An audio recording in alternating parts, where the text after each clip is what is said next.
faire une petite vidéo sur le Python Rhésus, sur la génétique du Python Rhésus plus particulièrement. On va partir du plus simple vers le plus compliqué, donc c'est une vidéo qui s'adresse aussi bien aux débutants qu'aux autres, parce que chez nous, je trouve qu'en France, en général, on a du mal à partager les infos. Quand on a une info, souvent on la garde pour soi. Les Américains ne sont pas trop comme ça et tout le monde ne parle pas anglais. Donc si jamais ma vidéo peut vous aider ou vous apprendre quelque chose, je serai ravie. N'hésitez pas à mettre pause, à revenir en arrière s'il y a des choses que vous n'avez pas compris, à commenter et surtout abonnez-vous. Alors, en premier point, je vais vous parler des gènes dominants. Ensuite, on parlera des gènes codominants, récessifs. Le quatrième point, on parlera des gènes dits alléliques.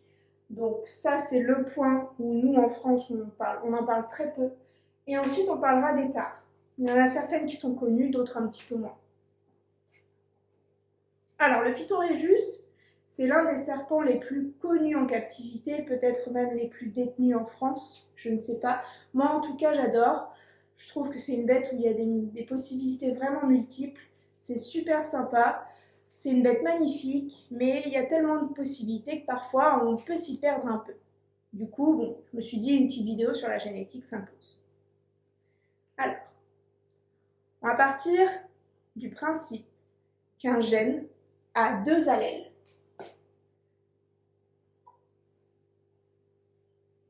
Une là et une ici. Un gène dominant, c'est un gène qui va s'exprimer tout de suite. Il a besoin d'une seule copie du gène pour s'exprimer. Je m'explique. Par exemple, prenons un python pinstripe. Le pinstripe est un gène dominant. Le python pinstripe aura donc un gène pinstripe et un gène normal classique en lui. Pourtant, ce sera un pinstripe parce qu'une seule copie du gène lui suffit. Il pourra se reproduire avec un classique et produire du pinstripe quand même. Expliquons ça plus en détail. Ce gène domine, donc je vais prendre un mâle pinstripe et une femelle classique. Du coup, les possibilités sont doubles. À 50%, je sors du pinstripe et le reste, à 50%, je sors du classique. De ce fait, sur 4 œufs, j'ai 2 pinstripes et 2 classiques. Jusque-là, normalement, ça va. Bon, ça c'est si j'ai de la chance, parce que je peux aussi ne pas avoir de chance et sortir qu'un seul pinstripe. C'est possible, il y en a qui ont des mauvais ratios. Et au contraire, on peut avoir un bon ratio et en avoir 3, pourquoi pas.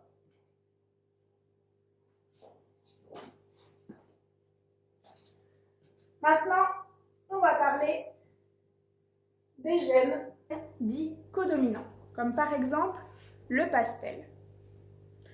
Souvent, on dit codominant, on peut dire aussi dominance incomplète, car en fait, c'est un gène qui domine, mais pas à tous les coups. Je m'explique. On prend notre pastel,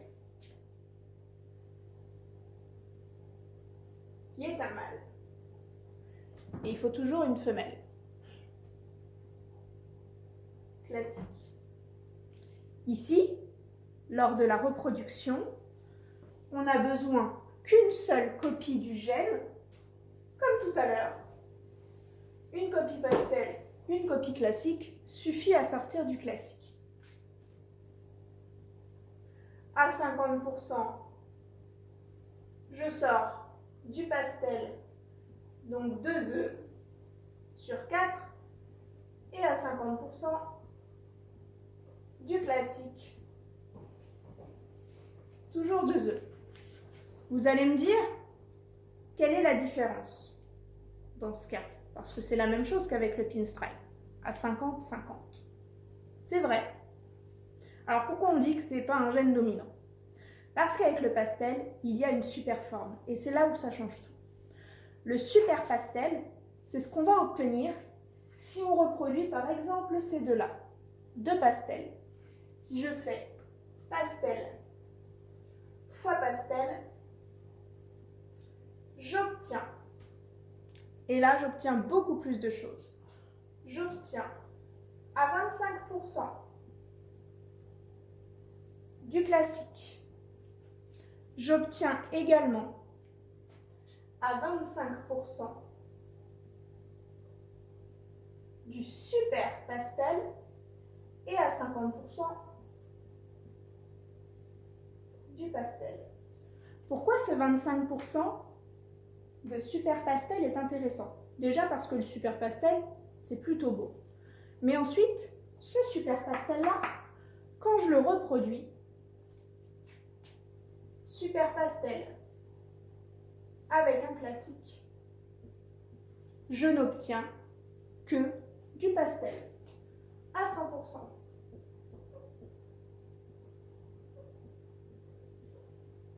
Donc, si j'ai 4 œufs, j'ai 4 pastels.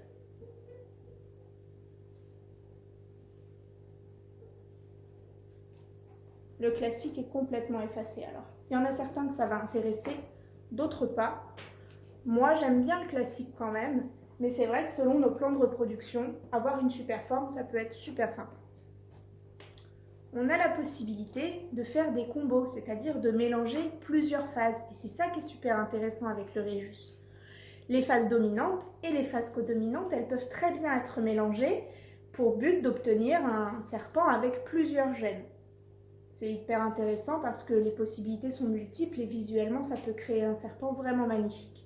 Par exemple, si je prends un spider avec un pastel,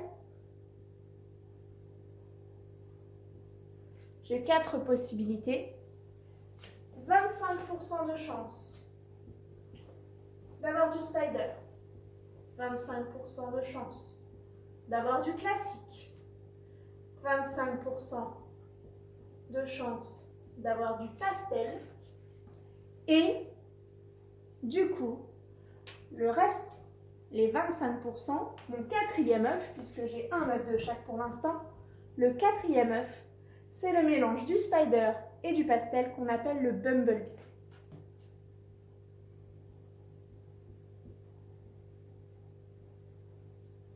Le bumblebee, c'est assez sympa, c'est assez coloré. Vraiment, voilà, il y en a qui aiment beaucoup. Il y en a d'autres qui n'aiment pas du tout le spider, mais on en reparlera plus tard. Si maintenant, je mélange un autre gène, pour voir si vous suivez, un black pastel, qui est un gène assez foncé, assez joli, avec, on va garder notre pastel, j'ai 4 possibilités toujours.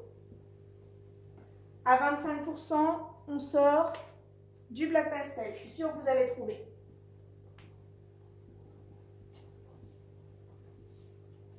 À 25%, toujours du classique. À 25%, du pastel.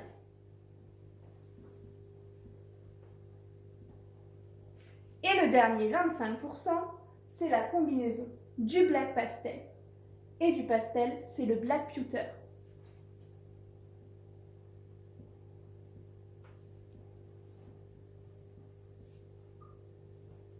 Hyper intéressant, vous ne trouvez pas?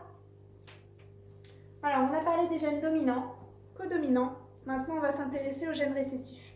Ça devient un petit peu compliqué, donc si vous avez besoin de revenir en arrière ou de commenter pour poser des questions, n'hésitez pas. Alors, parmi les gènes récessifs connus, on a l'albinos, le piebald, le clown, l'axanthique, le desert ghost, etc., etc. Un piebald, pour qu'il soit piebald visuellement, il aura besoin en lui de 2 copies du gène, là où le dominant ou le codominant s'exprimait avec une seule copie. Donc lui, ses allèles, ce sera piebald et piebald. Souvent, on entend parler de classique et piebald. Un classique et piebald, il aura une copie du gène piebald et une copie normale. Du coup, visuellement, comme le normal domine, ce sera un classique, mais il aura en lui le gène PIBALD, qui pourra s'exprimer dans certaines conditions. Pour rappel, un classique, lui, il est normal. Voilà.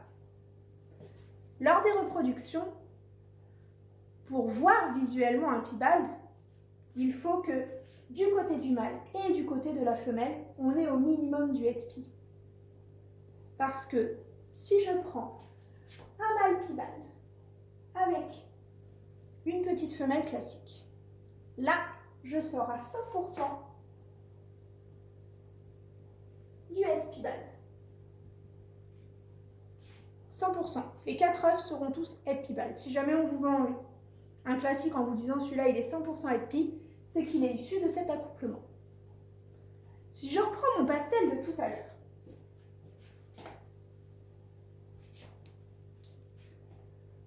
et que je l'accouple avec mon PIBALD, dans ces cas-là, deux possibilités s'offrent à moi. 50% de classique het pi, donc 2 œufs,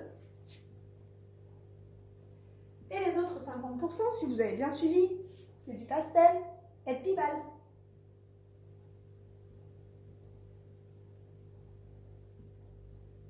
Par contre, tous les œufs seront sûrs à 100% PIBALD, puisque le mâle est PIBALD, ou la femelle, selon les accouplements que vous faites.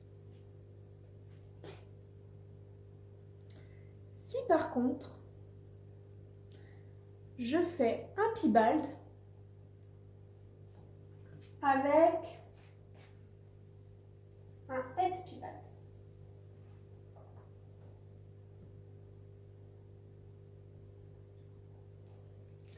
dans ces cas-là, c'est différent. Visuellement, là, on va pouvoir sortir du PIBALD.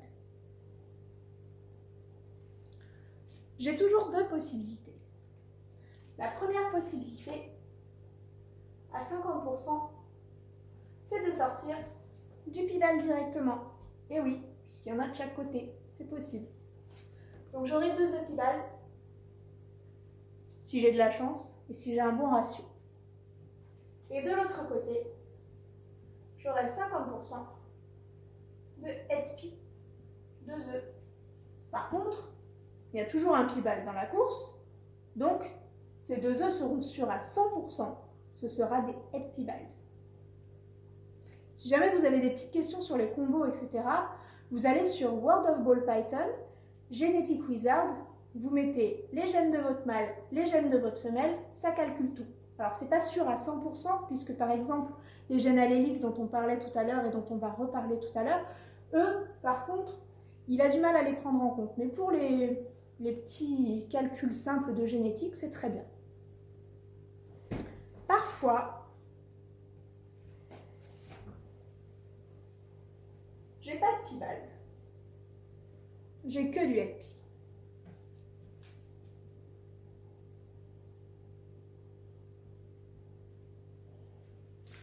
Dans ces cas-là, ça va être différent. Si j'accouple 2 het PIBALD ensemble, comme il y en a de chaque côté, je peux sortir du PIBALD, oui, mais à 25%.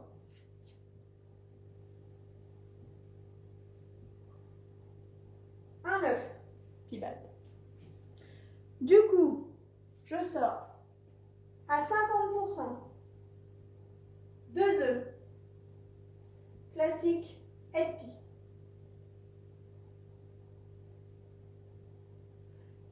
Et malheureusement, à 25%, ou heureusement pour ceux qui aiment le classique comme moi, je sors du classique tout court, sans le het. Là, vous allez me dire comment je différencie cela de cela. Des classiques het pi, des classiques tout court. Alors certains éleveurs américains, Justin Kobilka, Billy de Mutation Creation et bien d'autres, ont bien observé leurs bêtes et se sont rendus compte que sur la ventrale, de chaque côté, il y avait comme une espèce de ligne un peu tracée au marqueur. Pour eux, c'est le marqueur du pi. On dit que le pi a un marqueur. Si lors de cet accouplement, vous voyez un de vos serpents qui a de chaque côté une espèce de ligne noire, c'est qu'il est pour eux à 90 à 95% Edpibald. Par contre, si lors d'un accouplement autre, vous sortez un serpent avec cette même ventrale, ça ne veut pas forcément dire qu'il soit Edpi. Par contre, dis-moi, j'entends parler souvent qu'on peut sortir un possible het à 66%. Oui. Alors là, en fait, c'est un peu une espèce de manipulation des chiffres. Je m'explique. On sort du Pibald à 25%. Eux, ils vont pas vous dire qu'il y a 50% de chances de sortir du Edpi, parce que 50% c'est pas très vendeur. Vous êtes d'accord? Une chance sur deux, même pas trop. Du coup, celui-là, ils vont le mettre à part. Et ils vont enlever ces 25% là. C'est toujours le même accouplement. Mais on manipule les chiffres. En fait, pour répartir 100% en 3 œufs, j'ai oublié de dessiner mon autre œuf, vous faites 100% divisé par 3, vous obtenez 33%. Et plus 33%, à peu de choses près, plus 33%. 33 plus 33 plus 33, on arrive presque à 100. Comme j'ai 3 œufs, je dis que celui-là, il est classique, 33%, et que ceux-là, comme il y en a deux, 33 plus 33, 66, il est Edpi à 66%. Vous êtes d'accord que si vous achetez quelque chose à 66%, vous avez l'impression que c'est plutôt pas mal, c'est beaucoup mieux que 50%. Et pourtant, c'est le même accouplement. C'est juste une explication différente des chiffres. Alors vous allez me dire, c'est bien beau, 50%, 100%, etc. Moi, je veux sortir du Pibald, que du Pibald. Ok, d'accord. On peut.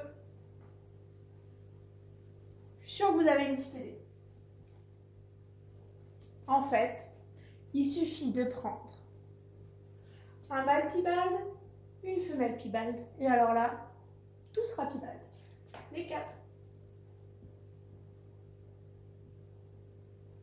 Pourquoi? Si vous avez bien suivi, lui, il a 2 allèles pi, elle, pareil. Du coup, ils n'ont pas de classique en eux. Ils ne peuvent pas en sortir.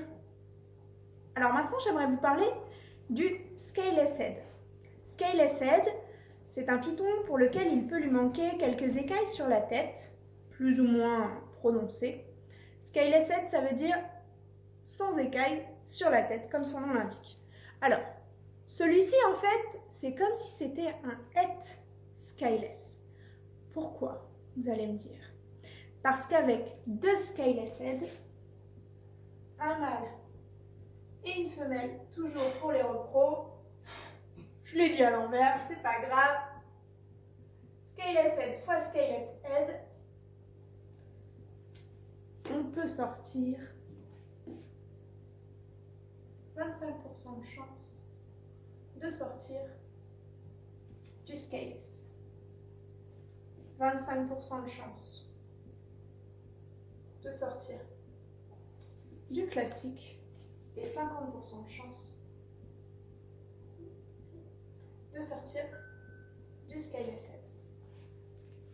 Le Scaleless, c'est un python sans écailles.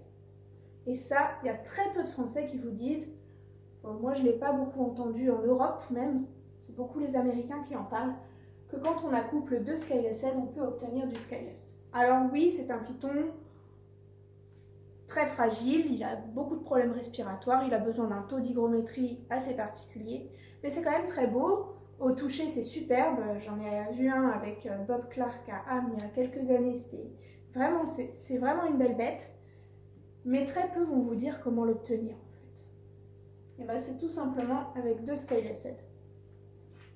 Alors, malheureusement, ils sont reconnaissables à la tête, oui et non.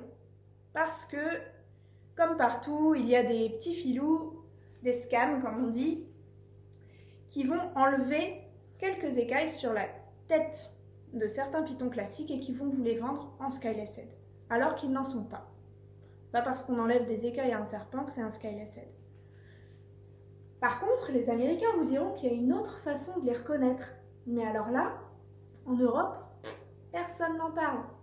En fait, quand on observe la queue d'un serpent, au niveau du cloaque, on a des écailles de chaque côté, hein. Mais celle qui est juste au-dessus du cloaque, elle sera scindée en deux. Si je vous le fais en plus gros, hein, cette écaille au-dessus du cloaque, elle sera un petit peu divisée de cette façon-là. Et c'est une manière de les reconnaître à 100% pour eux. Alors, pour éviter ça, hein, achetez à des éleveurs que vous connaissez ou à des éleveurs reconnus, ça évite les problèmes. Vous allez peut-être me parler, ou vous allez peut-être y penser, au microscale. Alors le microscale, c'est autre chose, c'est carrément différent. En fait, c'est une autre lignée qui peut sortir, effectivement, le microscale, il est microscale fois microscale, on obtient un skyless. Mais alors le microscale, il aura, comme son nom l'indique, des toutes petites écailles. Au toucher, c'est vraiment particulier, il paraît.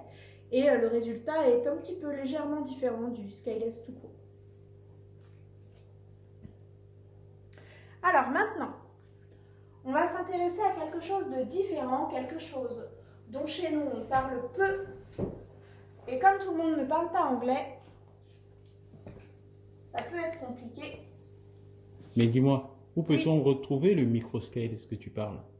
Alors le microscale, c'est Nerd qui l'a chez lui. Et Brian Barzik aussi, il en a. Voilà, c'est principalement eux. En Europe, je ne sais pas si on en trouve, peut-être, hein, peut-être que ça a évolué depuis. Je vous invite à aller regarder sur Morph Market, si vous ne connaissez pas, c'est le marché, c'est la plus grande bourse de serpents en ligne, hein, que ce soit pour les États-Unis, pour l'Europe, etc.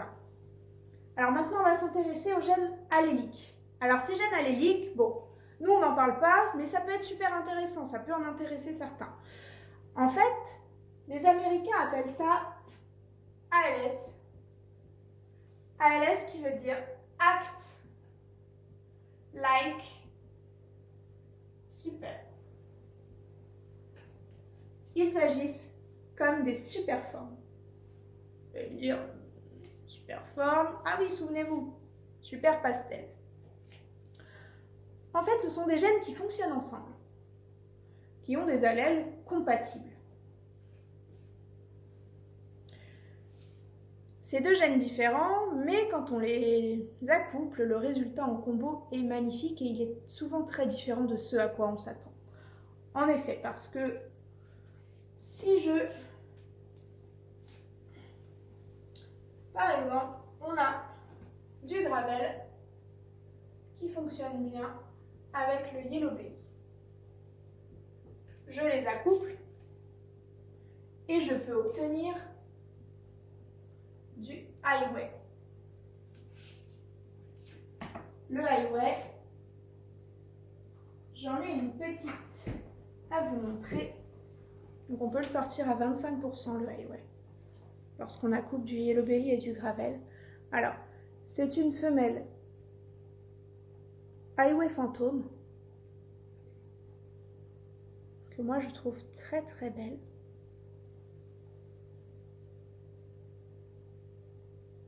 Vraiment magnifique. Et alors c'est obtenu en accouplement. Alors le highway tout court, il s'obtient juste avec du gravel et du yellow belly. Et le résultat est vraiment particulier, comme vous pouvez voir. Pourquoi c'est intéressant d'avoir des gènes alléliques, des gènes qui fonctionnent ensemble?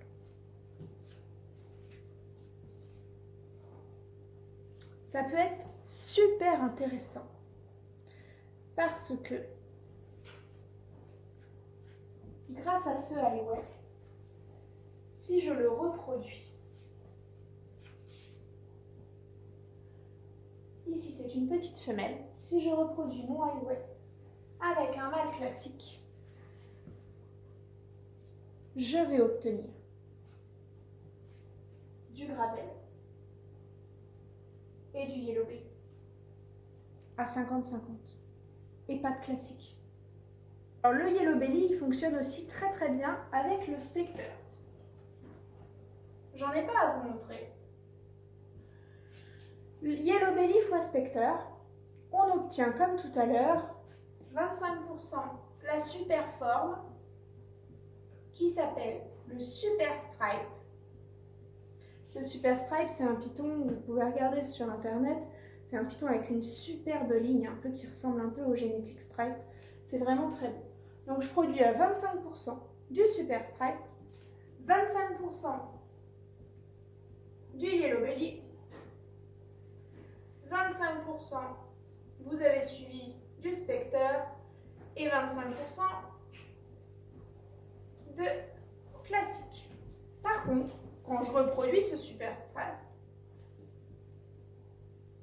avec du classique, là, vous allez me dire oui, on a compris, je sors à 50% du Yellow Belly et du Spectre. Et c'est ça qui peut être super intéressant pour les gens, de ne pas sortir de classique ou de sortir directement de gènes. Ça peut vraiment être bien. Alors, il y a différents complexes à connaître. Complexes, c'est des groupes, en fait, des groupes de gènes alléliques qui fonctionnent ensemble. Alors, on a le Yellow Belly complexe, je viens d'en parler, avec le Spectre, le Gravel, le Yellow Belly, le Spark, l'Ashfault. Voilà. On a un autre complexe, le complexe du Black Isle cystique, qui fonctionne avec du Fire, du Vanilla, du Disco, du Mocha, etc. On a le Blue Isle cystique complexe. Alors lui, il fonctionne avec Lesser, Butter, Mojave, Phantom, Mystique, Spécial. Je dis toujours etc. parce qu'on en découvre tous les jours. On a aussi le complexe du Cinnamon et du Black Pastel. Donc lui, il va fonctionner comme son nom l'indique, Cinnamon, Black Pastel, Head Axanthique, Lori. Alors le Blackhead et le Spider, ils sont alléliques entre eux. La combinaison des deux, Blackhead x Spider, va sortir un animal un petit peu surprenant parce que en fait ça ressemble à un classique. C'est très bizarre. Ça ressemble ni à un Blackhead ni à un Spider. J'utilise comme source un article de Justin Kobylka que je vous mettrai en description. C'est assez particulier, voilà, c'est bon à savoir. Il y a aussi des gènes alléliques qui sont récessifs, visuellement différents, mais quand on les reproduit ensemble, ça fonctionne comme s'ils avaient les bonnes copies du gène. On a le Candy, le Toffee, l'albinos.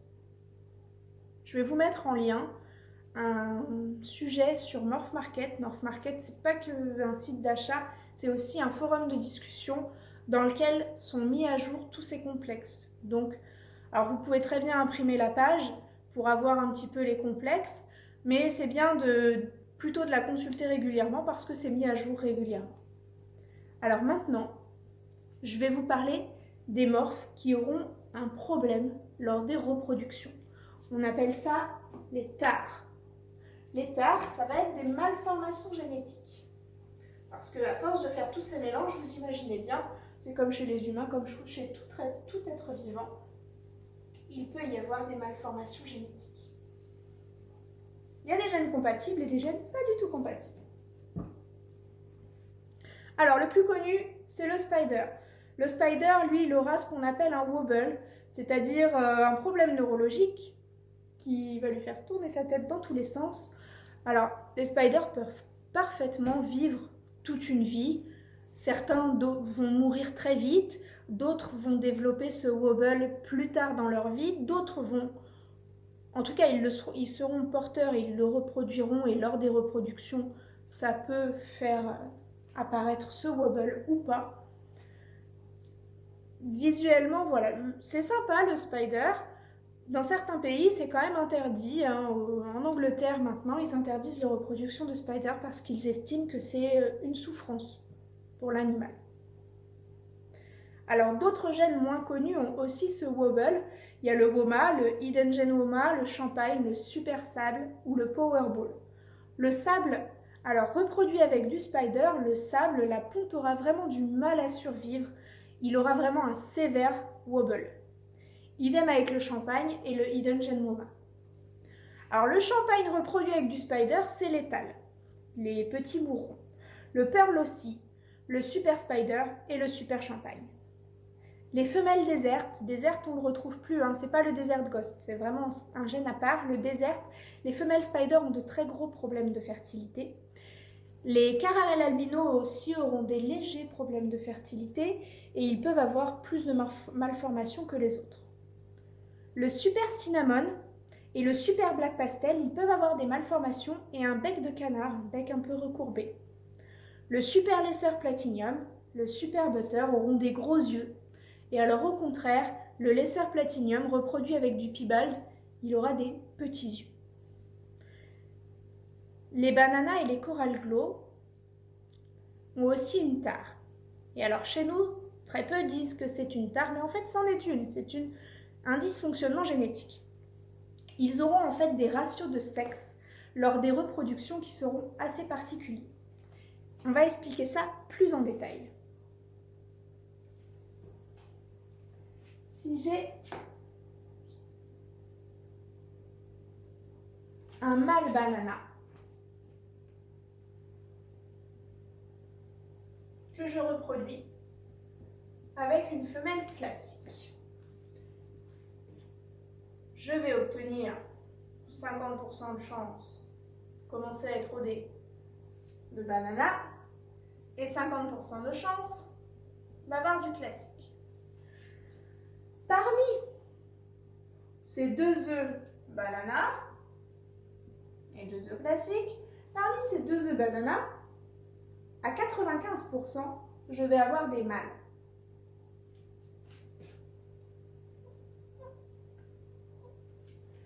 Parce qu'ils tiendront le gène banana du papa. Alors vous me dites, oui, mais à 95%, j'ai quand même une chance d'avoir une femelle. Oui, je peux très bien avoir un mâle et une femelle parce que j'ai de la chance. Si j'ai une femelle, ce sera une femelle banana qui sera mâle maker, qui créera dans sa descendance des mâles. Pour mon mâle, c'est pareil. Il est mâle banana, il sera mâle maker parce qu'il est issu d'une reproduction d'un mâle banana.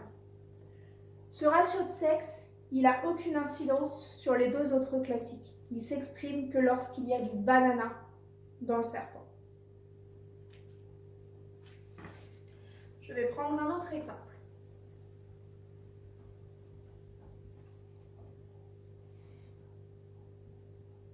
J'ai un mâle classique, une femelle banana. Du coup, je vais reproduire 2 œufs classiques, 2 œufs banana. Comme ils tiendront le banana de la maman, ce sera des femelles, à 95% toujours, qui seront female maker. Assez rares à trouver, elles ne produiront quasiment que des femelles.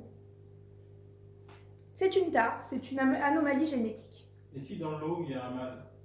Si dans l'eau, il y a un mâle, il sera, comme tout à l'heure, si j'ai un mâle, ce sera un mâle banana female maker, qui produira plutôt des femelles. Alors vous allez me dire, et si je fais banana fois banana? Et bien là, les Américains, parce que c'est eux qui parlent beaucoup de ça, les Américains n'ont pas assez de recul sur le sujet. Non. Peut-être je vous le dirai une prochaine fois, quand ils auront un peu plus de recul, mais il y a très peu d'études là-dessus en fait. Donc voilà. Normalement, chez les êtres humains, c'est plutôt les femelles qui déterminent le sexe. Là, c'est une anomalie génétique. Le mâle peut déterminer le sexe de l'animal. Chez nous, chez les êtres humains, alors ça va être la femelle qui va déterminer beaucoup le sexe. Chez les lézards ou certains crocodiliens ou des tortues, ça va être la température d'incubation qui va déterminer le sexe. Ici, c'est en fonction de la reproduction. Alors, pour toutes ces tares, comme je sais que j'ai été un peu vite, je vais vous mettre en description un tableau que vous pourrez imprimer et que vous pourrez garder pour avoir sous le nez avec le nom de la forme et sa tare éventuelle. Voilà. J'espère que cette vidéo vous a plu. N'hésitez pas à liker, à vous abonner, à mettre la petite cloche pour être alerté dès qu'on fera des vidéos. En tout cas, voilà, n'hésitez pas à commenter et puis à bientôt!